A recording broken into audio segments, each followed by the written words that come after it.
There's so much information available on the internet that sometimes it can be hard for people to interpret everything that they get. I'm a firm believer in spending all the time that's necessary in order for patients and their families to fully understand what's going on to make a good decision. Hi, Max Brantley with the Arkansas Times on Monday, October the 23rd. A little slow on breaking news today, so I'll start with a prediction. The Harvey Weinstein effect. It's going to change the way the world looks at discrimination against women in employment and sexual harassment and other unwanted advances on women. The Weinstein case has unleashed stories all over the country about a celebrity chef in New Orleans, John Besh, about Bill O'Reilly, where previously secret legal agreements have been released, assessments of legislatures in California and Texas and misogyny against women. All of these things are a good byproduct of a terrible case, and it might perhaps put men on notice that they need to behave better toward women. We shall see. That may be too much to ask for in Arkansas, I suppose. Moving on to other topics, Potlatch, the big timber company, which has major operations in Arkansas already, is going to acquire Deltic Timber Corporation and a stock deal worth $1.1 billion. There'll be Potlatch Deltic going forward. The Potlatch CEO will be in charge. No word yet on what this might mean on affecting Arkansas operations of Deltic, particularly including its big real estate development arm that mostly is centered out in Chenal Valley and western Little Rock. The Human Rights Campaign has its annual survey out, the Municipal Equality Index, gauging how well American cities do in providing equality to LGBTQ people. 8 cities in Arkansas were measured. We didn't do too well. On average, we fell well below the national average on scores.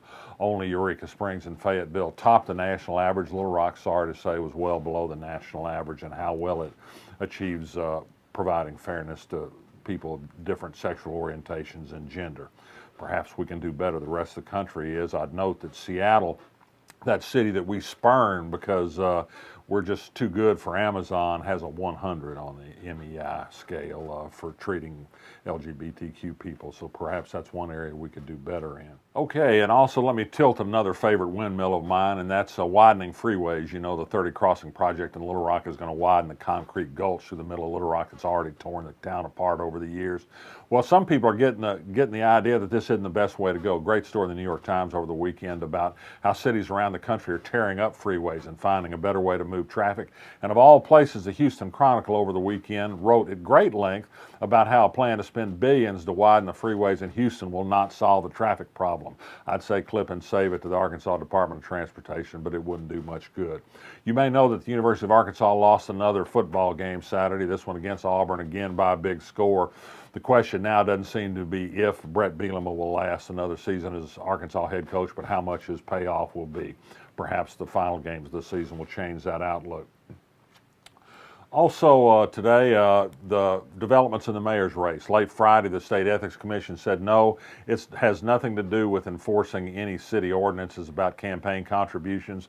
The city mayor, Mark Stodel, particularly isn't happy that 2 of his challengers have exploratory committees to raise money for the campaign for mayor. He says that's not legal under city ordinance.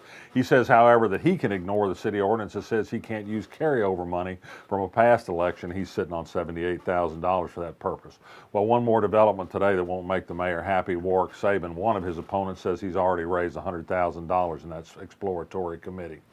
Late Friday, also something we missed last week was a federal plea bargain. Alan Siebert pleaded guilty to tax evasion and running an illegal gambling operation.